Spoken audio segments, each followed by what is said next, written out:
Welcome to today's noontime chat.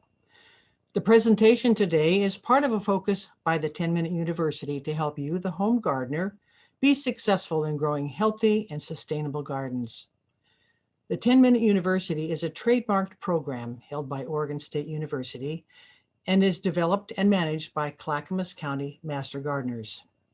There's a large selection of videos and handouts and classes that are produced by the 10-Minute University. Today's presentation on chat is the 20th noontime chat. It'll be recorded and be available for you as well as all the other previous ones. You can access the presentation from the link that will be available at the end of the program today. Next week will be our final one, our 21st presentation this spring, and it will be on year-round gardening. And it's not too early to start thinking about how to start growing plants beyond the usual summertime. So be sure and sign up and tune in for year-round gardening for next week. Gardening can be a delightful and rewarding experience. And this is the time of year we really get into it, hoping that we'll see the rewards of our efforts as the season progresses. I think it's noteworthy to learn that they estimate about 16 million people in this country this year began to be first-time gardeners. Guess all that extra time just being at home and out in our yards has led people to want to try, and we are excited about them learning about gardening. Whether you're one of those 16 million new gardeners or an experienced one, today we hope you'll be able to gain some new information and learn some about planting and about cultural best practices in growing tomatoes. My co-host today is Sherry Shang, a master gardener and one of the initiators of the 10-Minute University program. She's an experienced gardener herself, and she will be helping me at the conclusion of the program to answer your questions. Please note the Q&A icon at the bottom of your screen, and if you have questions, enter them in, and we'll hope to try and answer as many as we can. So let's get started.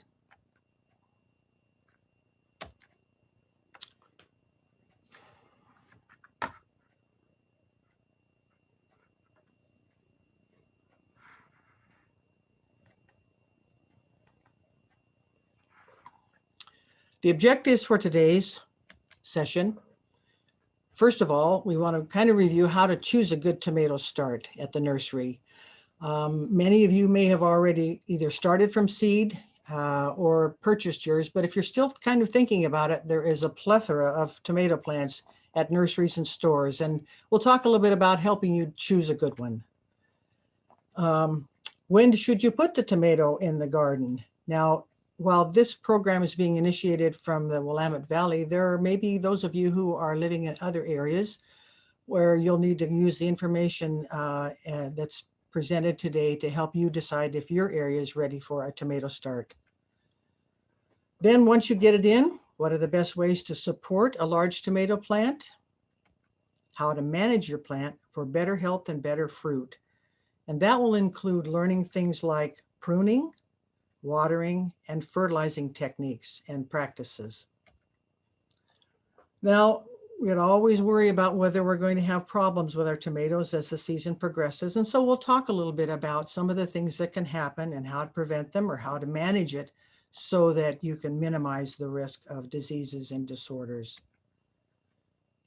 How to ripen and maximize your tomato harvest. After all that work, you want to be able to get as much enjoyment out of your plants as possible. So here we are. We're going to talk, again, this is our third session on tomatoes. If you are interested in going back to learn a little bit more in detail about the kinds of tomatoes, I would encourage you to do the starting from seed and also transplanting videos that were done as a part of a noontime chat that I did earlier this spring.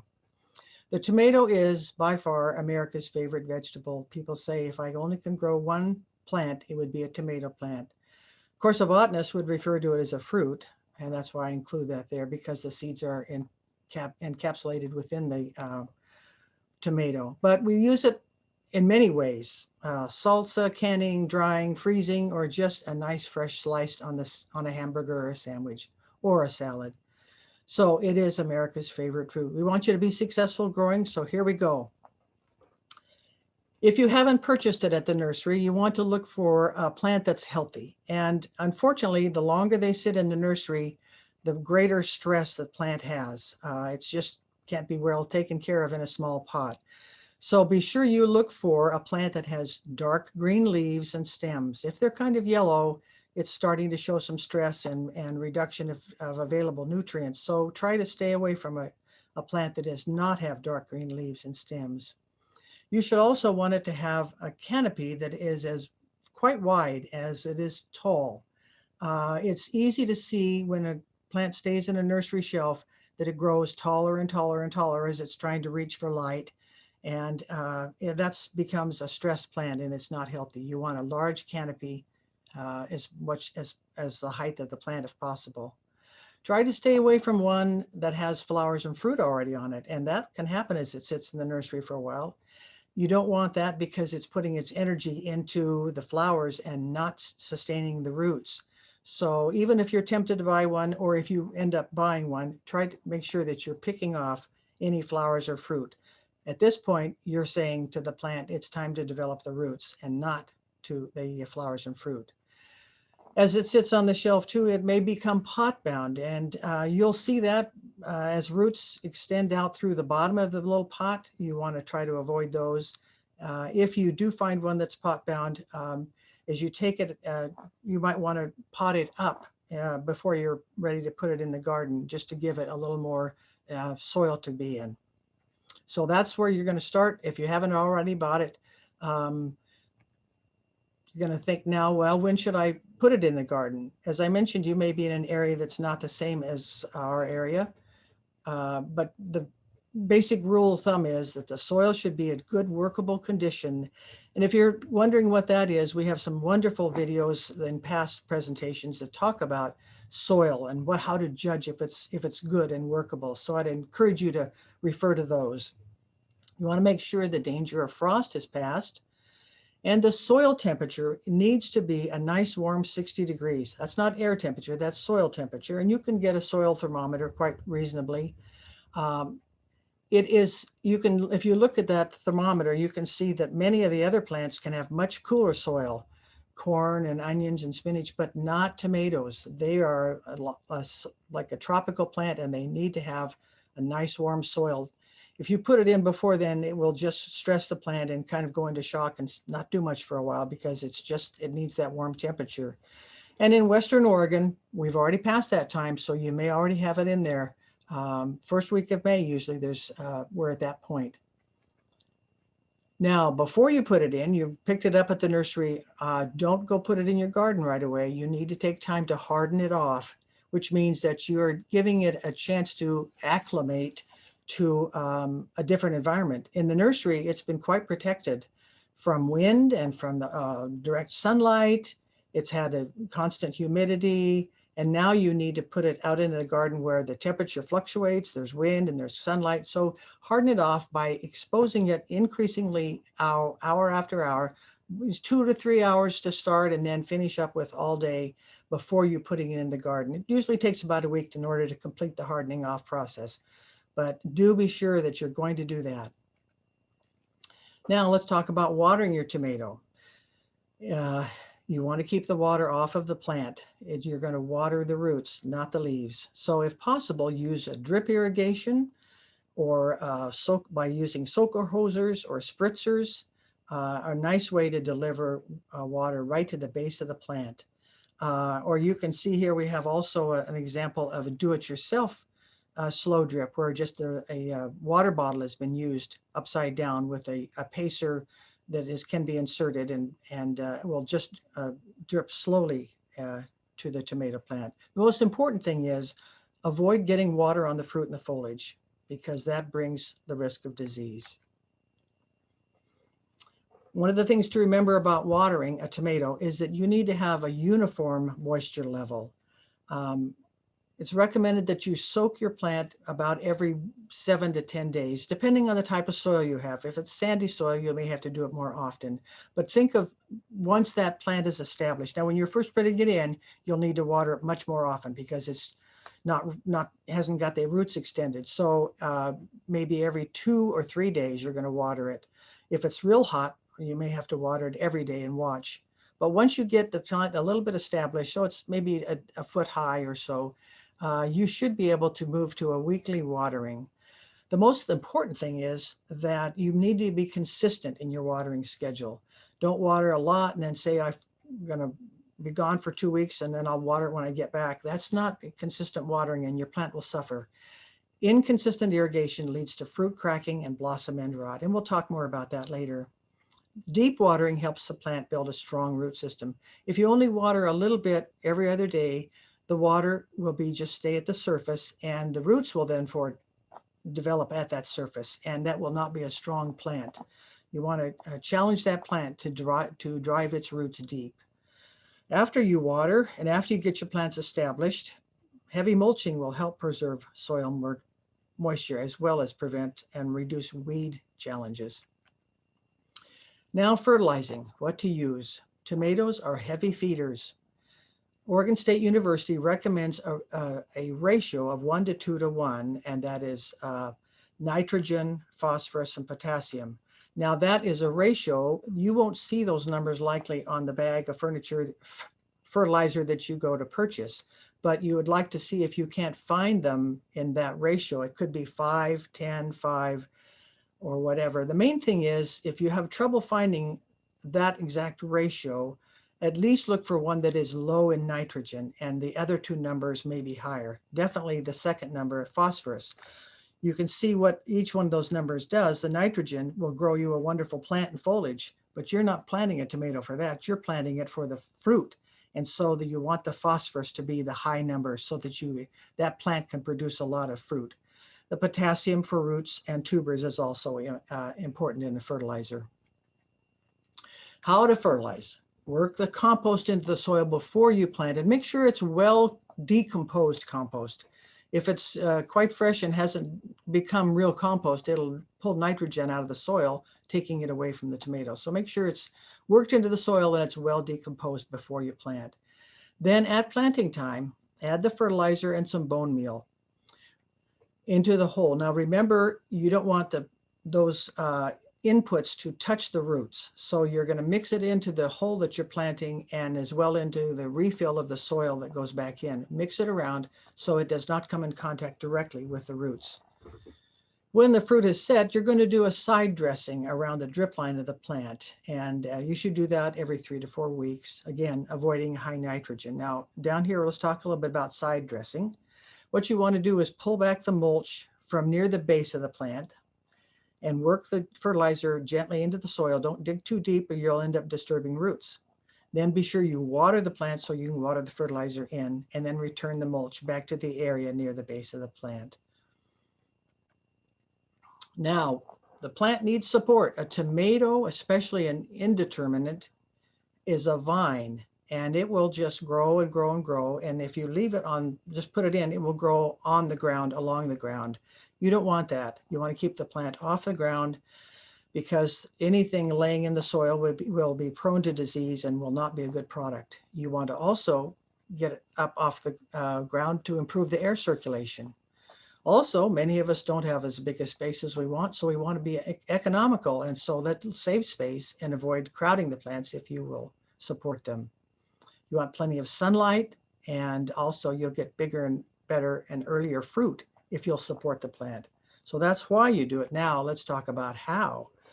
First of all, you put the tomato in, and next to it or near to it, not to disturb the roots, but you're going to put a stake, and you want that to be in the time of planting, and you're going to tie the main plant stem to the stake with soft ties.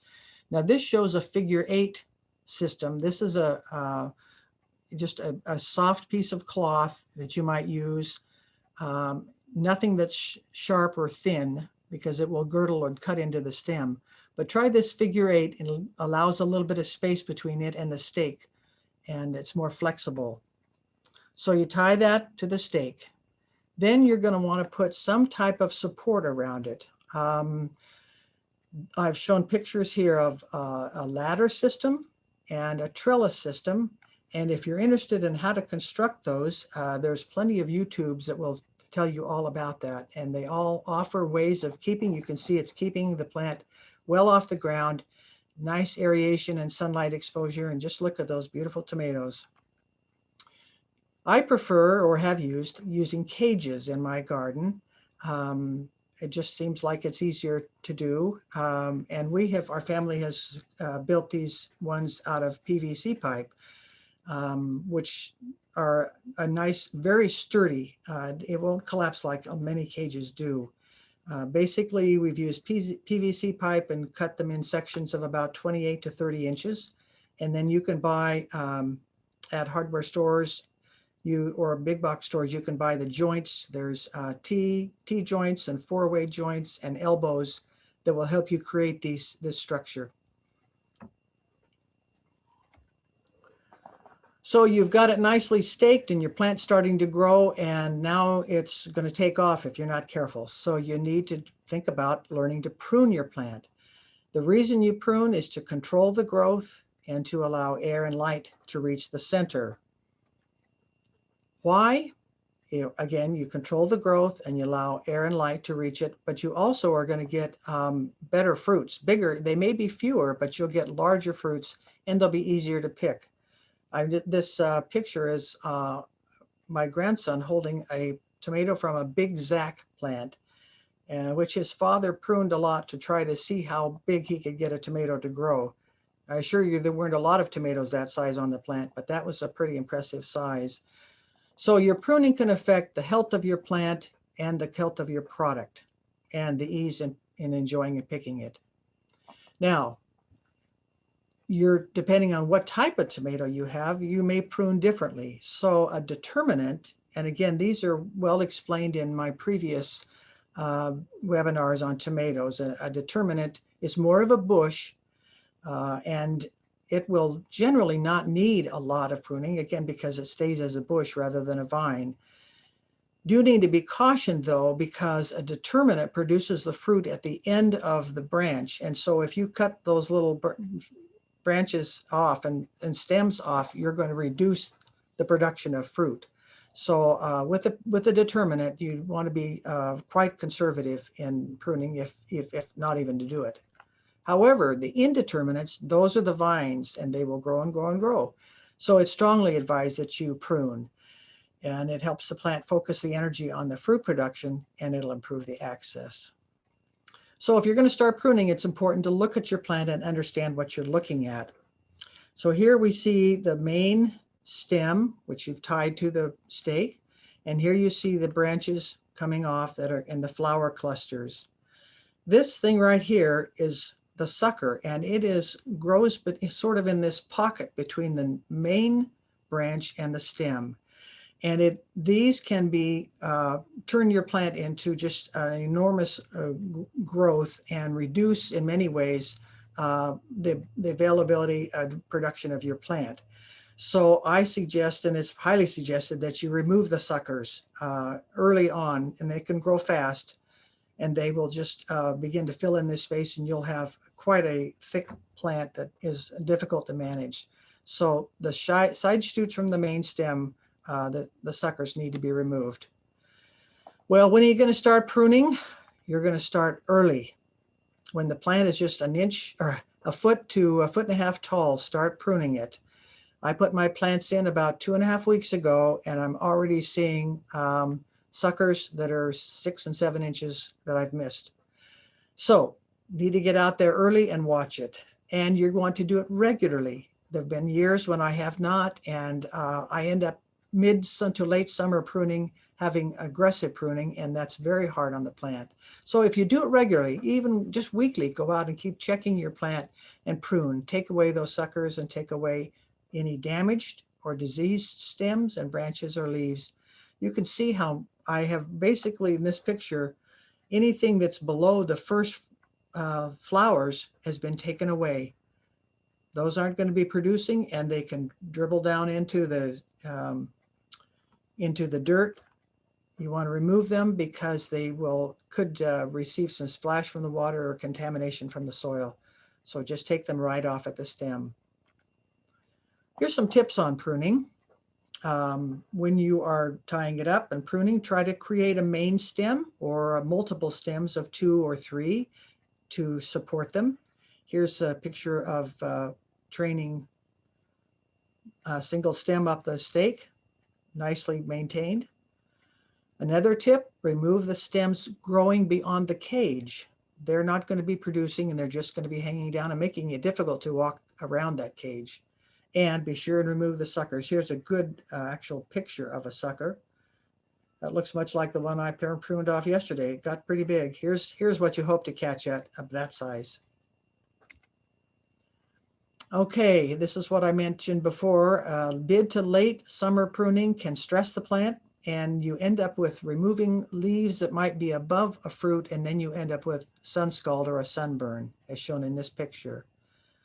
Prune the stems growing beyond the cage, and I generally top the plant when it reaches the top of my cage. Just try to keep it in control. And be sure after you prune that you continue with your regular fertilizing schedule. Well, now you want to say, what can I expect or what can I worry about in the way of tomato problems? Well, let's talk about 3 things that can be a problem. Diseases, pests, and the growing conditions can be a problem. And we can look at them in terms of this particular diagram showing a disease triangle. The host plant is one of the points of the triangle, or pathogens and the environment. Those are 3 factors that contribute to, when coming together, the risk of disease. So the host plant, which is your tomato, a pathogen, which could be a virus or an insect, and the environment could be your watering and the temperature, all of these. Some you can manage and some you can't, but try the best you can and you can control disease. So let's look at the first factor, which was the host plant. Ways you can try to solve that risk is to choose a resistant variety. Check the seed packet or the plant tag. Often it will list what it's resistant to, and that will help you. Look at the environment. Try to make sure that you have a compost-rich soil, that it's well drained with adequate moisture.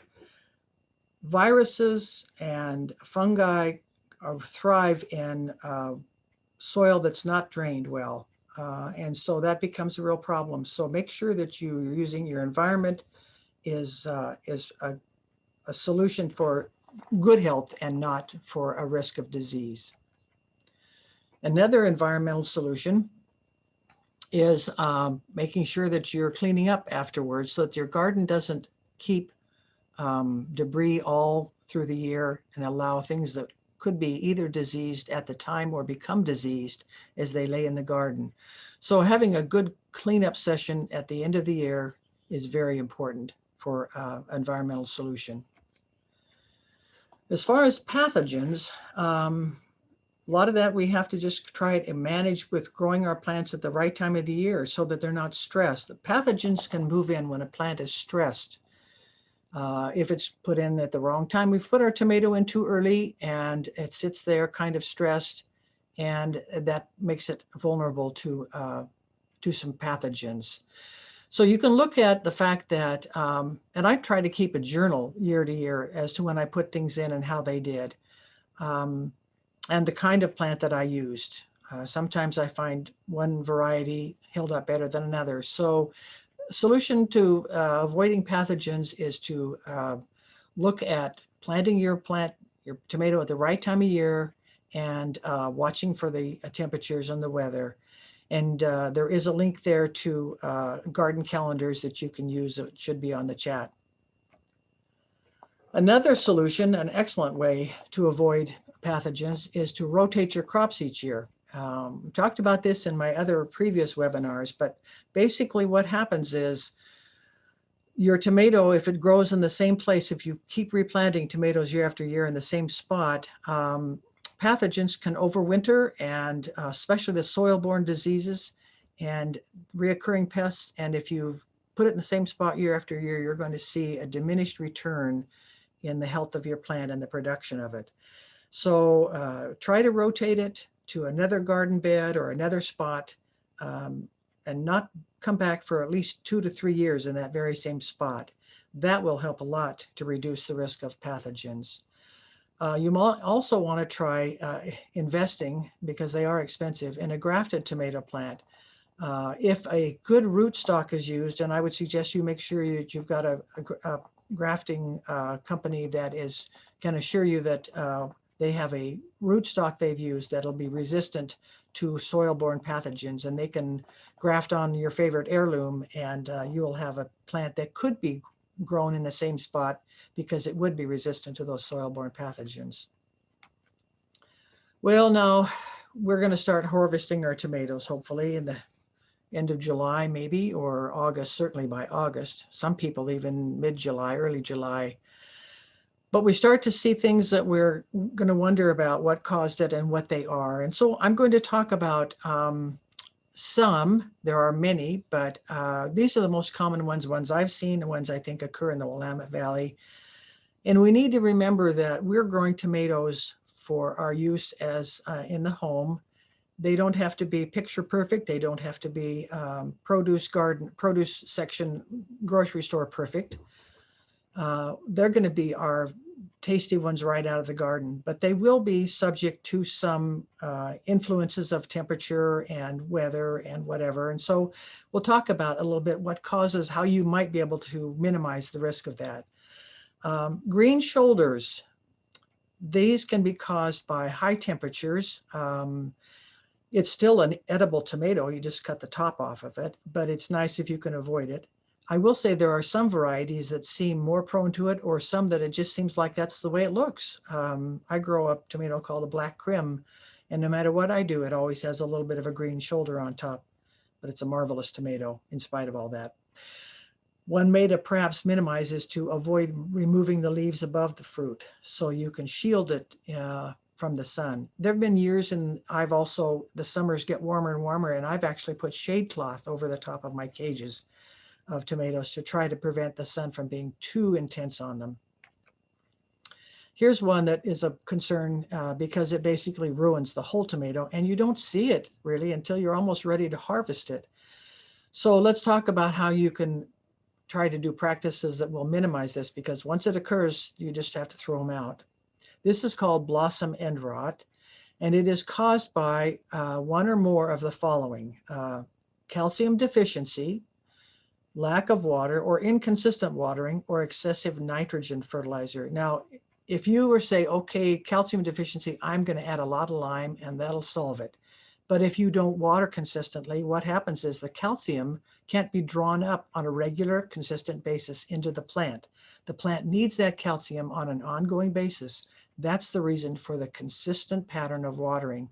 So the calcium is drawn up, and then you can prevent that blossom end rot.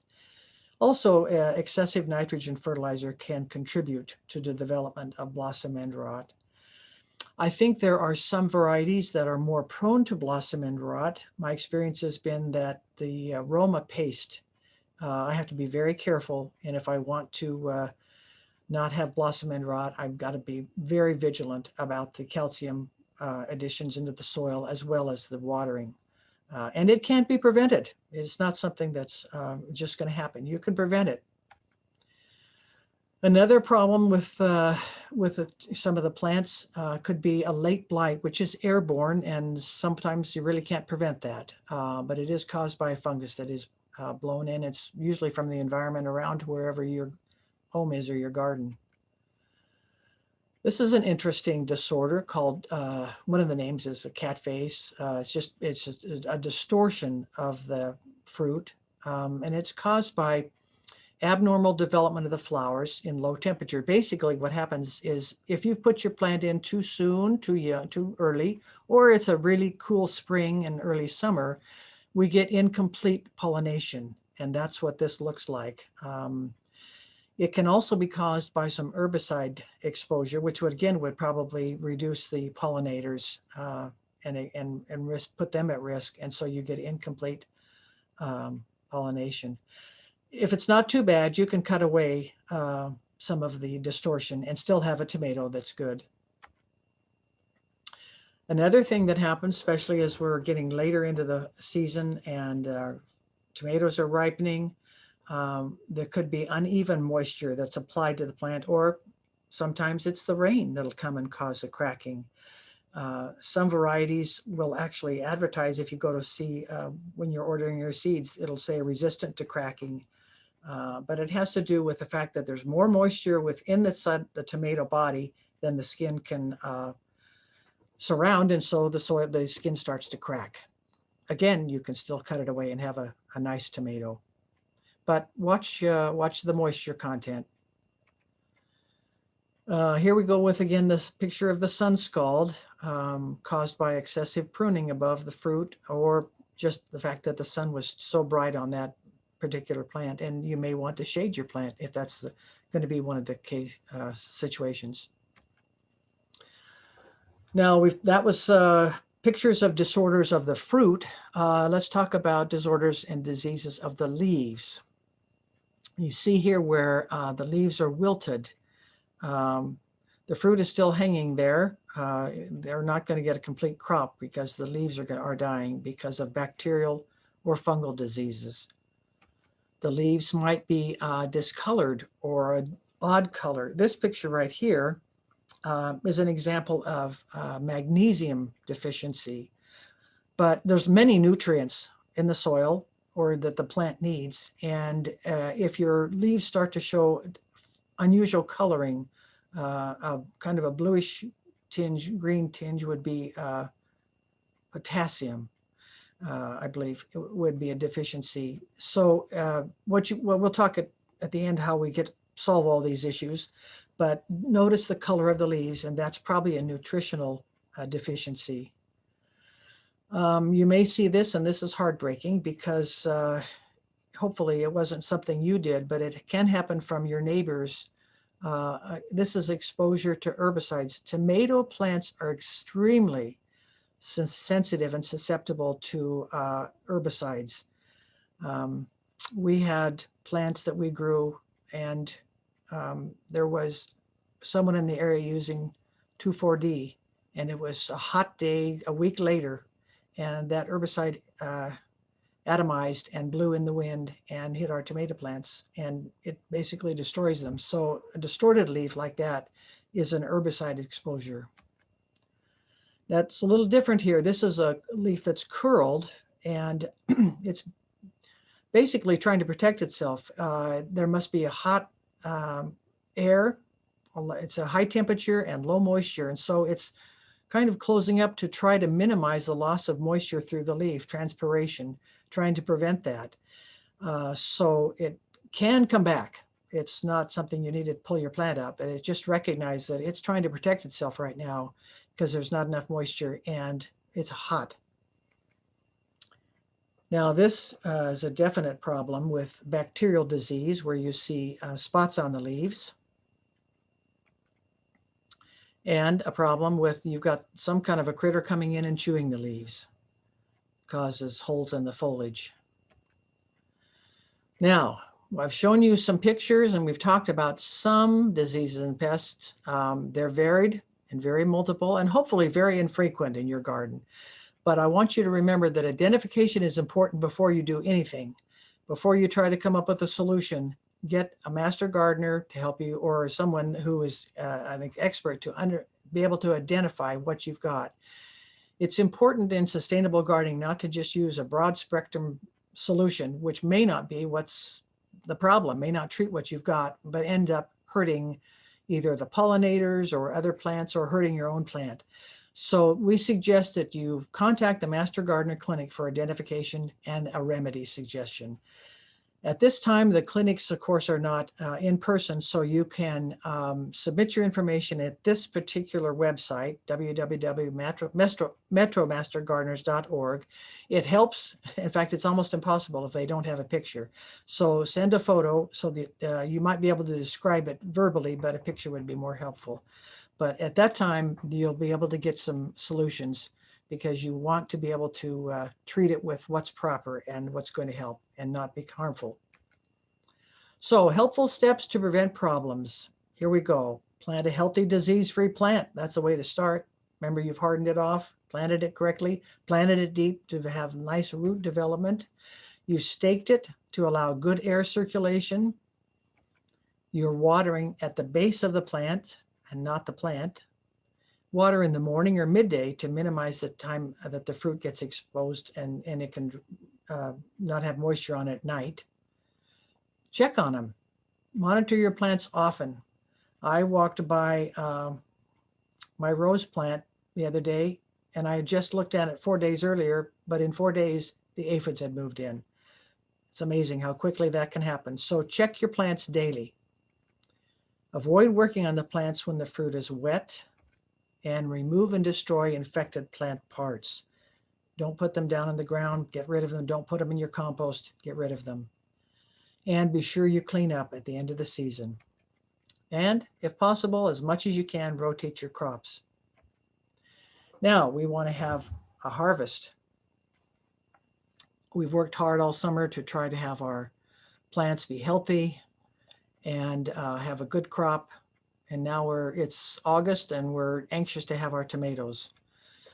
So what we need to remember is that tomatoes need warmth and not light to ripen. And so this kind of goes against the myth that we always put our tomatoes on the kitchen windowsill to ripen. It's not the light they need, it's the warmth they need to ripen. Optimal temperatures for ripening, 68 to 77 degrees. The problem is, if it's cooler, they're not going to ripen. And if it's warmer temperatures will slow the ripening too. So here we are wanting to ripen our tomatoes. Is there anything that we can do to hasten it? So starting early to mid-August, these are some suggestions we make. One is to reduce the watering and the fertilizing. Every time you water and fertilize, you're telling that plant, keep growing, keep growing. Well, at this time in mid to late August, or certainly in August, you don't want the plant to keep growing. You want it to produce. And so when you stop watering it and stop fertilizing it, it goes into a point of focusing on the reproduction, which would be the fruiting. So it's a little hard sometimes to look at your plant and say, no more water, but you will see the tomatoes ripen up so much faster if you'll stop watering or water very minimally. And also, if you are still watering and you're picking your tomatoes, don't water a day or two before or the day that you're going to pick them. Water before, because the watering will be drawn right up into the tomato and you'll find you've diluted the flavor of the tomato. Starting in early to mid-August, start taking off the flower clusters. There's not time for them now to become tomatoes, and their plant will just keep putting energy into that. We want energy into ripening tomatoes. Take off the clusters, take off small or any excess fruit that's won't make it. And it's okay to remove some of the leaves and keep taking those suckers off. So we're going to talk now, give you some time to bring in some questions. We hope that you can enjoy your tomatoes this summer. I'm going to list here a page with resources of handouts for you in your library of handouts from the Extension Service. There's one there on blossom end rot, gives you a lot more information, growing your own tomatoes. And there's a helpline down there, again, Metro Master Gardeners. And also you'll see here access to a link to find all the 10-Minute University videos and handouts. And those include these noontime chats that we've been having. This one will appear in a few days, but we certainly welcome you to try to learn more. Many of the university videos are short and give you lots of information in a relatively short amount of time.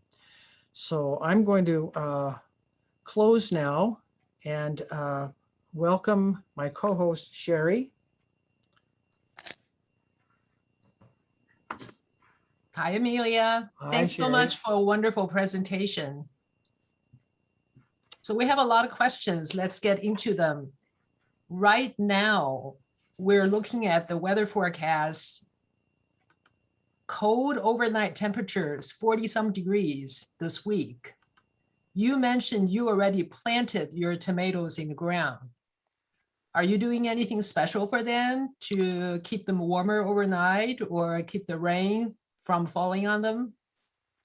I don't worry about the rain. That just is part of the process of growing in the garden. But I warmed the soil by a black mulch 2 weeks before You I mean the planted them. black plastic? Black plastic warms the soil. And I didn't put up, but I had to plant them early because I was going to Montana to help my daughter put her tomatoes in. And that is colder over there. We did use wall of waters, and that helps to protect the plants. So mine, I usually don't put my tomatoes in quite this early, but they're doing very well. I also hardened them off for 2 weeks before I put them in. So they were well exposed, even overnight, they were out. So they were well exposed before I put them in the ground. I plant them very deep and stake them, and they're doing very well. Thank you. So you planted your tomatoes out earlier than you otherwise would have. It's because you're forced by your schedule. So Yes. your advice to the other gardeners who are not having to go to Montana is wait until the soil warms up a little more and the overnight temperature is not this cold to Right. plant out the tomato in the garden. Right. Or use some protective hoops or wall of waters, whatever. Normally, I would be putting my tomatoes in probably this weekend if I had been at home all the time. And maybe we should tell people that a reasonable substitute for something like wall of water, which you have to pay to purchase to use, could be containers of milk jugs of water. Yes.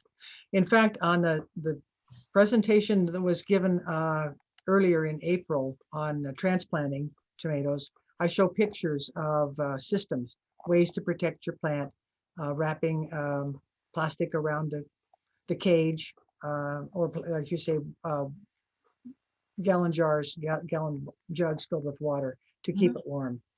Yeah, I remember them.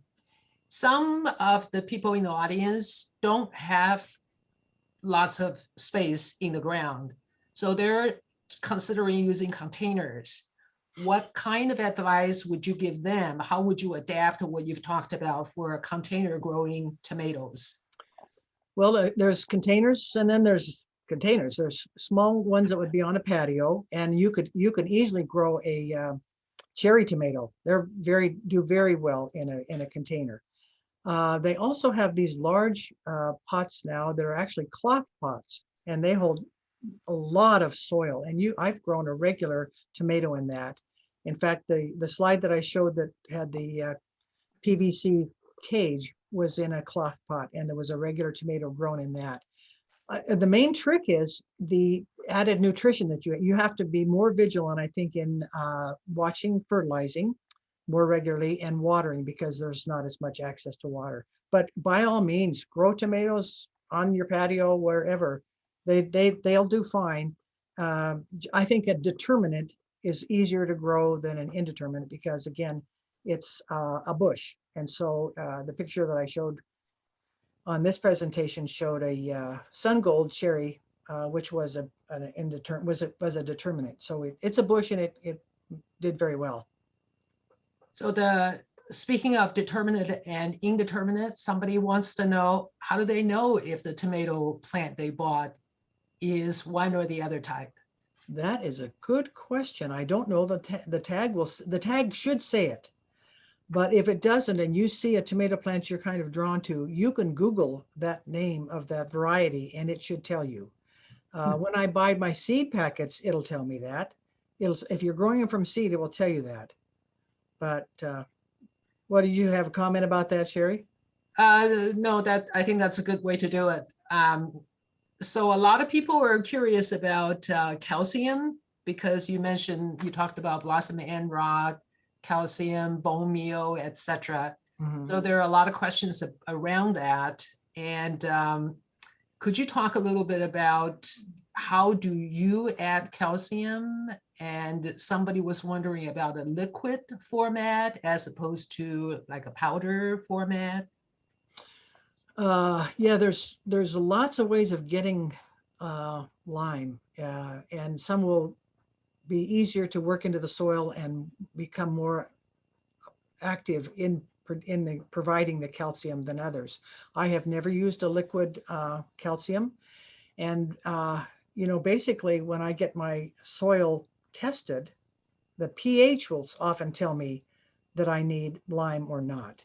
I don't add lime every year because my pH stays pretty good. So that's important. We did that early in the early sessions of transplanting, making sure you have a pH of about 6.8 to 7 or 7.2. Then you should have no problem with calcium. But you can always throw a little handful of granulated lime into the hole, but mix it in well. You don't want to get your pH too high. So again, we hope to get back to the traditional master gardener activities of testing your soil. That's always been a nice service we try to do for the community gardening, and we hope to be back soon to do that. Yep. Yeah. There's a question about watering. When you talk about deep watering, and apparently people are using different ways of watering. So some use drip, some use soaker hose, etc. And they're wanting to know how long do they leave the water running, how many gallons per minute, the volume. And I think maybe one thing that's good to remind everybody is deliver the water in a way that's not too fast to have runoff. So you have a trickle over a long period, and then just dig down and check the root zone for moisture and see if there has been enough moisture penetrating to the level, the depth where the roots are. Rather than saying, 1 gallon, 2 gallons, 3 gallons per week, because everybody's soil is different and the weather is different, and whether you mulch or not affects the evaporation. Would you like to say a little more about instructions for the best way to water? No, I think you've made some really good comments, especially like you say, to individualize how you're checking your garden versus, the rule of thumb is an inch of water a week, which is 3 to 5 gallons. Well, again, that could be different based on how your soil is, whether you mulch, whatever. So you could buy a moisture gauge that might tell you, because you can put that down deep. You don't have to be digging in the soil. You can put that down a ways where the roots might be, and it would tell you if you've got enough moisture.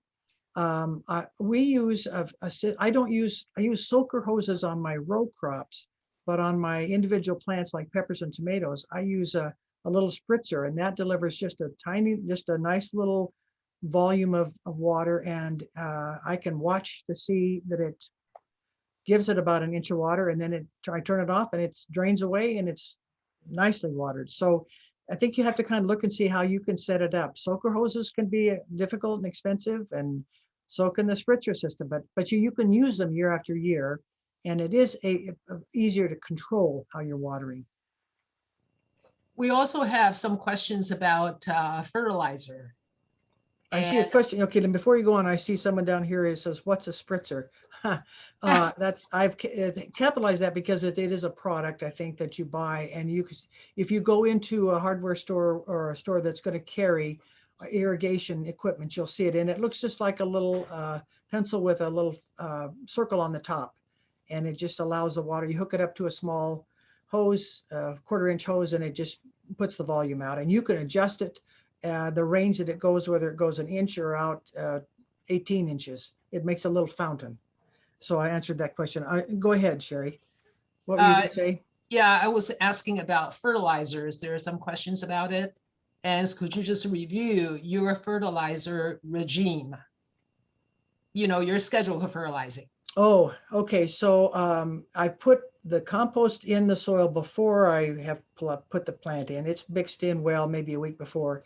Then I put in a nice handful, might be 2 to 3 ounces. It depends on the strength of my fertilizer, but the ratio is 1 to 2 to 1. I put that in at the planting and water it well.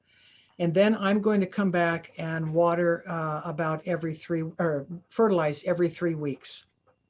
It's a heavy feeder, so that's what I'm going to do, and I'm going to use it around the drip line of the plant. Is Okay. that, you think anything, Sherry, you want to add there? No, I think that's great. We have a few people who are not in the valley. For example, one person is on the east side, one person is in Southern Oregon. And the question is about how to get ripe tomatoes if you have a shorter growing season. And so could you talk a little bit about the varieties, the maturity, the days to maturity, etc.? Certainly. Generally, the smaller the tomato, the earlier it will ripen. So you can start having cherry tomatoes in June, but you won't get a black crim or a mortgage lifter, which are the huge heirloom beefsteaks. Those don't ripen until often September. So if it's really important that they ripen, you'd say I should go with a little smaller tomato, perhaps a slicer or a cherry for my uses. And of course, you can ripen sooner by a lot of extra equipment that you're going to put around it to try to keep the heat and keep it so you can put it in earlier than normal. But basically, I'd say just choose varieties that ripen sooner. And quite often on the, if you're doing from seed, it'll tell you the days to ripeness. Thing to remember is if you're buying a tomato plant today and it says it'll ripen, you'll have a product in 55 days. It is 55 days from when you put it in the ground, not from when the seed was sown. So it's day one is when you put it in the ground. But hopefully that helps a little bit for ripening the tomatoes. And I know Yeah. people that pick them green and then ripen them in their house. Various techniques for ripening slowly or quickly. Again, Yeah. remember it's the temperature that ripens it, not the light. And so, yeah, I know when we have evenings in the autumn that are below 50 degrees, I can say, we're not going to have tomatoes as ripe as fast. Those cold nights really slow it down. And Ginny just wrote in the comment asking about red plastic under tomatoes. We do know that, I think is a Cornell, one of the university extension did the research, and it shows that red plastic used as a soil mulch. So you cover the soil with red plastic, and the red light reflected back into the tomato canopy was helping to ripen the tomatoes faster and getting them to be bigger. But it has to be just the right red color. It's not any red will do. So yes, the answer is yes, but it's not as simple as we think. All right. Somebody obviously did not watch your last class when you talked about different ways of planting tomatoes. So could you refresh everyone on planting upright versus sideways, the trench method versus the vertical method? What are the trade-offs? Because I think everyone is getting ready to go out and plant this weekend or next weekend. All right. Well, first and foremost, the thing to remember is to plant it as deep as you can. Right up into where the stems are, you can plant. So you're taking it out of the little pot. You can dig a trench that's maybe 1.5 feet long and 8 to 10 inches deep, and you can put that plant in, lay it sideways. I can't do it without a picture, but anyway, you'll lay it down and then cover it up, and all of that stem will develop roots. Now it's pretty close to the surface, so the drawbacks are that when it gets hot in the summer, it's going to take way more water to keep those roots hydrated because they're going to dry out faster. So that's called a trench method or a horizontal. And I've used that as well. I just seem to stick with the vertical where again, you're going to dig a hole about 1 foot deep and put it in and bury it as deep as you can and refill with the soil. Again, removing suckers and the lower stems so that they're not in the dirt. So there's vertical and trench. Main thing to remember is plant it deep. The tomato has adventitious roots, which means that any part of the stem that comes in contact with soil will throw out a root. And the deeper, the health of your plant is really determined by the health of the root system. So the more roots you have on that plant, the healthier it's going to be. Sounds great. We were answering the question about watering and mentioned check for soil moisture. And somebody wants to know, how deep do you go? And how do you check it? And I think in general, what we recommend to people is, because the roots are most active from 6 inches below soil surface and below and down. So it depends on how early it is in your tomatoes life cycle. If you have a small plant, probably go down 6 inches. But if you have a larger plant, it could be wider and deeper. So you just use a small trowel, make an insertion into the soil vertically, push it back a little bit and look and see if the water clearly has penetrated through the area that you can reach. That's what we advised in general about checking soil moisture. You can also push your finger down to kind of do the moisture test. And I think you can also do a kind of an objective test on the moisture of your plant. When I go out to my plant and I'm just looking at the health of it and I see suckers forming, if I can take my finger and pinch it off and it comes off clean, because basically there's the turgor of that plant, the moisture in the cells of that plant is plentiful, I can take and get that sucker just snipped right off, it'll come clean. But if it feels kind of wimpy and I can't pinch it off easy, I say this plant isn't well hydrated. So you can measure the moisture of your plant or the amount of moisture your plant's getting by looking at the health and the turgor, or the amount of moisture held within the cells of that plant, by just kind of feeling the stems and see if you can snip off a sucker and it comes off clean. You've got a well hydrated plant. Well, we've got a couple more minutes left, and somebody wants a clarification about the planting deep. I think we should say that remove the foliage, suckers, everything, so you're planting a clean plant. Stem, yeah, right into the soil. Right. Yeah, you remember the one picture that showed the lower 3 stems had been taken away. I would say within about 3 weeks from when I put my plant in, I don't have any stems, any leaves that are lower than 18 inches from the ground. You just see the stem. And so that seems a little drastic, but the plant will grow up, keep pushing upward, and I avoid having anything touching the ground, and it's nice and clear with good aeration. Okay, so the final question is a little off topic. Any thought about growing tomatoes in straw bale? Well, I've heard people do it. I haven't. There's a video on it I watched once. Well, I don't have luck with straw because I end up growing weeds in the straw. So you want to have clean straw that's going to be weed free, I think. Sherry, any experience there with you? No, but the reality is straw bale dries out faster. You need a lot more. You need to make sure that the proper starting period of usually 2 to 3 weeks of seasoning it is done properly. So you have to get something that has no weed seeds to start out, which is actually difficult to source. And then on top of that, keeping up the moisture, keeping up the fertility is a challenge. And if you have a hot summer, it's tricky. Yeah, the nutritional requirements would be really high. Yeah, I think we should mention that Oregon State University has a very active vegetable breeding program, and they have bred series of